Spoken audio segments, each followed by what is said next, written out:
Praise the Lord. നമ്മുടെ ചിന്തയ്ക്കായി എബ്രായ ലേഖനം 11-ാം അധ്യായം 29-ാം വാക്യം.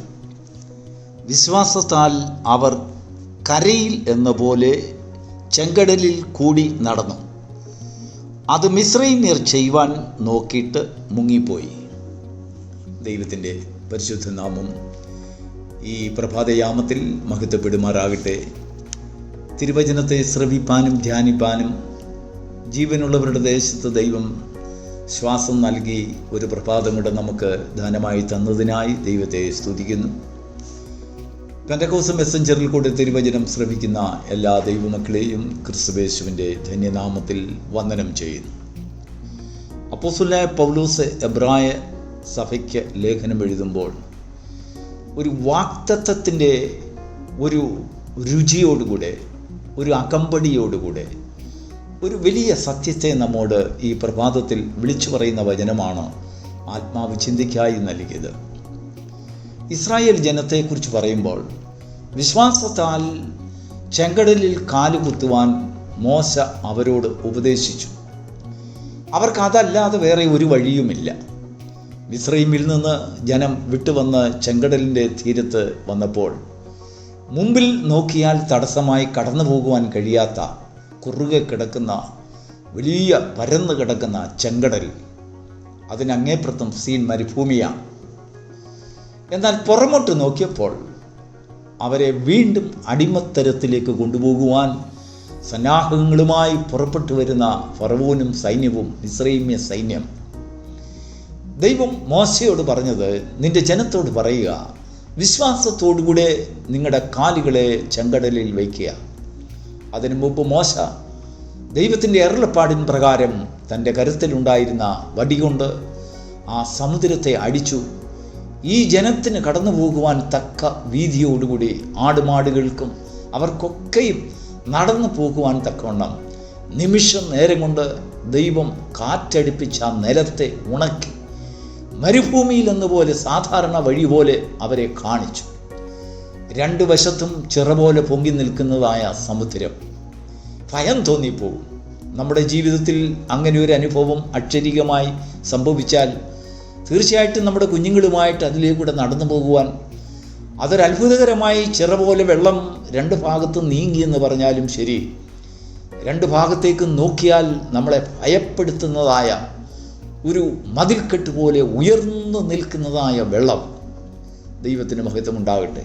എന്നാൽ അവരുടെ മുമ്പിൽ കണ്ടതായ ഉണങ്ങിയ നിലത്തൂടെ കാൽ വയ്ക്കുവാൻ അവർക്ക് വിശ്വാസം ആവശ്യമായി വന്നു. തീർച്ചയായിട്ടും ദൈവം കര പോലെ ഉണങ്ങിയതായ ഒരു സ്ഥലം ഉണ്ടാക്കിയെങ്കിലും മനസ്സ് തുറന്ന്, അല്ലെങ്കിൽ മനസ്സുറച്ച് കുഞ്ഞുകുട്ടികളും കന്നുകാലികളുമായി ആ കരയിൽ കാൽ വയ്ക്കുവാൻ അവർക്ക് വിശ്വാസം ആവശ്യമായിട്ട് വന്നു. ദൈവം മോശ മുഖാന്തരം ജനത്തോട് പറഞ്ഞത്, നിങ്ങൾ വിശ്വസിച്ചാൽ ദൈവത്തിൻ്റെ മഹത്വത്തെ കാണും. അതുമാത്രമല്ല, അവർക്കൊരു വാഗ്ദത്തം ദൈവം അപ്പോൾ അവർക്ക് കൊടുത്തു. നിങ്ങൾ ഇന്ന് കാണുന്ന മിസ്രയീമ്യരെ നാളെ കാണുകയില്ല. Praise the Lord.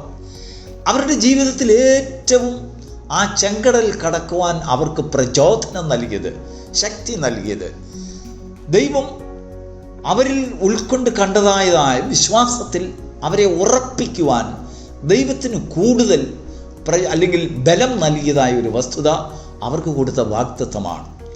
ഇന്ന് കാണുന്ന മിസ്രയീമ്യരെ നിങ്ങൾ നാളെ കാണുകയില്ല.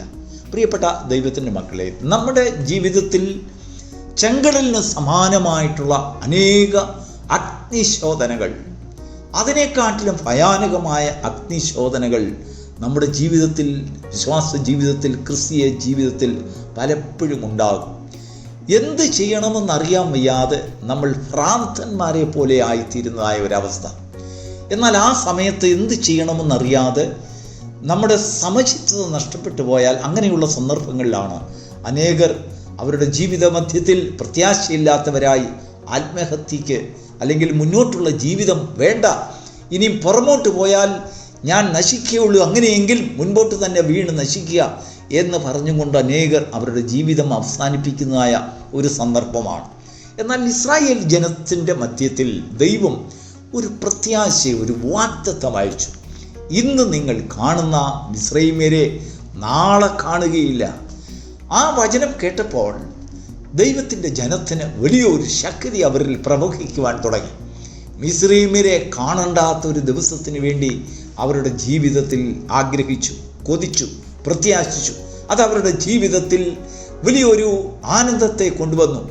അവരുടെ മുൻപോട്ടുള്ള ജീവിതം പ്രയോജനമുള്ള ജീവിതമെന്ന് അവർക്ക് തന്നെ തോന്നുമാറാക്കി.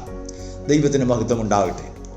നമ്മുടെ ജീവിതത്തിൽ നാം കാണുന്നതായ നമ്മുടെ പ്രതികൂലങ്ങളെ, അടിമത്തങ്ങളെ നാളെ ദർശിക്കേണ്ടി വരില്ല എന്നുള്ളതായ ഒരു പ്രത്യാശ നമ്മുടെ ജീവിതത്തിൽ വരുമ്പോഴാണ് ചെങ്കടലിനെ കടക്കുവാൻ, അല്ലെങ്കിൽ നമ്മുടെ മുൻപിൽ ദൈവം ഒരുക്കിയിട്ടുള്ളതായ ഉണങ്ങിയ നിലത്തുകൂടെ കാൽ വയ്ക്കുവാൻ നമ്മെ ധൈര്യപ്പെടുത്തുന്നത്, നമ്മളെ ശക്തിപ്പെടുത്തുന്നത്.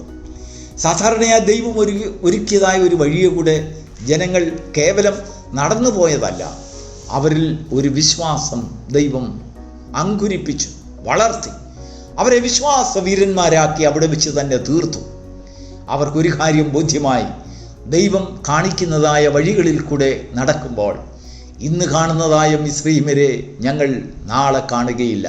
ഒരു പക്ഷെങ്കിൽ ഇസ്രായേൽ ജനത്തിൻ്റെ ഇടയിൽ ഹൃദയത്തിൽ ഒരു ചോദ്യമുണ്ടായിരുന്നേക്കാം, ഞങ്ങളോടൊപ്പം മിസ്രയീമ്യരും ചെങ്കടലിൽ കൂടെ കടന്നു വരുന്നല്ലോ, അങ്ങനെയെങ്കിൽ ദൈവം പറഞ്ഞത് ശരിയാണോ അല്ലയോ എന്നുള്ളൊരു ചോദ്യം തീർച്ചയായിട്ടും ചിലരുടെയെങ്കിലും ഹൃദയത്തിൽ ഉണ്ടായേക്കാം.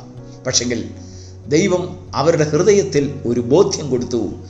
അതിൻ്റെ നിശ്ചയമായ ബോധ്യം, ഞങ്ങളോടൊപ്പം കടന്നു വരുന്നതായ മിസ്രയീമ്യർ അവരുടെ യാത്ര മധ്യേ എന്തോ ദൈവം അവരുടെ മധ്യത്തിൽ എനിക്കും അല്ലെങ്കിൽ ഞങ്ങൾക്കും അവർക്കും തമ്മിൽ ഒരതിര് കൽപ്പിച്ചും കൊണ്ട് ദൈവം ചില പ്രവൃത്തികൾ ചെയ്യുവാൻ പോകുന്നു. അവർ കണ്ടിട്ടില്ലാത്ത പ്രവൃത്തി. അവർ അതുവരെയും അങ്ങനെയുള്ള ഒരു പ്രവൃത്തിയെക്കുറിച്ച് അവർ ഗ്രഹിച്ചിട്ടില്ല. ഇസ്രായേൽ ജനം മുഴുവനും കുഞ്ഞുകുട്ടികളും ആടുമാടുകളും സകല വസ്തുക്കളും അക്കരെ കടന്നതിന് ശേഷം അപ്പോഴേക്കും മിസ്രയീമ്യർ ചെങ്കടലിൻ്റെ നടുഭാഗത്തെത്തി. ദൈവം വീണ്ടും വെള്ളത്തോട് കൽപ്പിച്ചു. മോശെ മുഖാന്തരം അവൻ വടികൊണ്ട് സമുദ്രത്തെ വീണ്ടും അടിച്ചപ്പോൾ ഇരുഭാഗത്തും ചെറുപോലെ ഉയർന്നു നിന്നതായ വെള്ളം മിസ്രയീമ്യരുടെ മേൽ മൂടി. ഫറവോനും സൈന്യവും പട്ടുപോയി. ഇവർ രക്ഷപ്പെട്ടു, അവർ പട്ടുപോയി. ഇവർക്ക് നാഥനുണ്ടായി, ദൈവം ഇവർക്ക് അധ്യക്ഷനായിരുന്നു, വഴികാട്ടിയായിരുന്നു. അവർക്കോ ആ ശകുനവാദികളും മന്ത്രവാദികളും മാനുഷികാലോചനകളും അവരുടെ മുൻപിൽ സഞ്ചരിച്ചു. ദൈവജനത്തിൻ്റെ മുൻപിൽ സഞ്ചരിക്കുന്നത് ദൈവത്തിൻ്റെ പദ്ധതിയാണ്, ദൈവത്തിൻ്റെ ആലോചനയാണ്, ദൈവത്തിൻ്റെ ശബ്ദമാണ്. ദൈവത്തിൻ്റെ ശബ്ദം നാം കേൾക്കുമ്പോൾ അത് നമ്മുടെ ജീവിതത്തിൽ പുതുതായി നാം ചില കാൽ വയ്ക്കുവാൻ പോകുന്ന ആ സ്ഥലത്തെക്കുറിച്ചുള്ള ഒരു വീക്ഷണം നമുക്ക് ലഭിക്കും. ദൈവത്തിന് മഹത്വം ഉണ്ടാകട്ടെ. അനുഗ്രഹിക്കപ്പെട്ട ഈ പ്രഭാതയാമത്തിൽ ദൈവം നമുക്ക് തന്നതായ വിലയേറിയ ഒരു വാഗ്ദത്തം, നീ ചെയ്യുന്നത് പോലെ മിസ്രയീമ്യർ ചെയ്യുവാൻ പരിശ്രമിക്കും. അവർ അവരുടെ കഴിവെല്ലാം നോക്കി നീ ചെയ്യുന്നത് പോലെ, നീ പറയുന്നത് പോലെയൊക്കെയും അവരും പറഞ്ഞു നോക്കും. നീ ദൈവത്തോട് സംസാരിക്കുന്ന അതേ ഭാഷയിൽ അവർ ഒരു പക്ഷെങ്കിൽ ആംഗ്യമായിട്ട് സംസാരിച്ചു നോക്കും. നീ ദൈവത്തെ ആരാധിക്കുന്നത് പോലെ ഒരു പക്ഷെങ്കിൽ മിസ്രയീമ്യരും ആംഗ്യമായി ആരാധിച്ചെന്ന് വന്നിരിക്കും. പക്ഷെങ്കിൽ സ്വർഗം തിരിച്ചറിയുന്നുണ്ട്, ദൈവജനത്തിൻ്റെ ആരാധനയും ദൈവജനത്തിൻ്റെ വാക്കുകളും മിസ്രയീമ്യരുടെ വാക്കുകളും തമ്മിൽ വ്യത്യാസം എന്താണെന്ന് ദൈവത്തിന് തിരിച്ചറിയാം. ഒരു മിസ്രയീമ്യൻ സംസാരിക്കുന്നതും ഒരു ഇസ്രായേലിയൻ സംസാരിക്കുന്നതും തമ്മിൽ അവരുടെ ഉച്ചാരണത്തിന് വ്യത്യാസമുണ്ട്. ഉച്ചാരണം സ്വർഗം തിരിച്ചറിയുന്നു. ദൈവജനത്തിൻ്റെ വാക്കുകൾ അത് വിശ്വാസത്തിൻ്റെ വാക്കുകളാണെന്ന് സ്വർഗത്തിന് തിരിച്ചറിയാം. അതിനു മുൻപിൽ ദൈവം അത്ഭുത പ്രവൃത്തികളുമായിട്ട് വരും. പ്രിയപ്പെട്ട ദൈവമക്കളെ, ദൈവം നിന്നെ വാഗ്ദത്തങ്ങൾ തന്ന് വിളിച്ചു വേർതിരിച്ചുവെങ്കിൽ വിളിച്ചവൻ വിശ്വസ്തനാണ്. നീ ചെയ്യുന്നത് പോലെ നിന്റെ ശത്രുക്കൾ ചെയ്യുവാൻ നോക്കും, പക്ഷെങ്കിൽ നിന്നോടൊപ്പമുള്ളതായ ശക്തി അവരോടൊപ്പം പ്രവർത്തിക്കുകയില്ല. നീ ചെയ്യുന്നത് പോലെ അവർ ചെയ്താലും അവർ കാര്യസാധ്യം പ്രാപിക്കുകയില്ല. എന്തെന്നാൽ നിന്റെ മുൻപിൽ നിന്നോട് ചെയ്യുവാനുള്ളതായ ഉണങ്ങിയ നിലത്തെ കാണിച്ചു തന്നത് സർവശക്തനായ ദൈവമാണ്. ഒരു വാഗ്ദത്തം നിന്റെ മുൻപിൽ നീ അടിയുറച്ച് വിശ്വസിക്കുമെങ്കിൽ നീ കാണുവാൻ കഴിയാത്തതായ അനേക നന്മകളും നിന്റെ ജീവിതത്തിൽ കാണുവാൻ നിന്നെ പ്രാപ്തനാക്കും. ഇന്ന് കാണുന്ന മിസ്രയീമ്യനെ നീ നാളെ കാണുകയില്ല.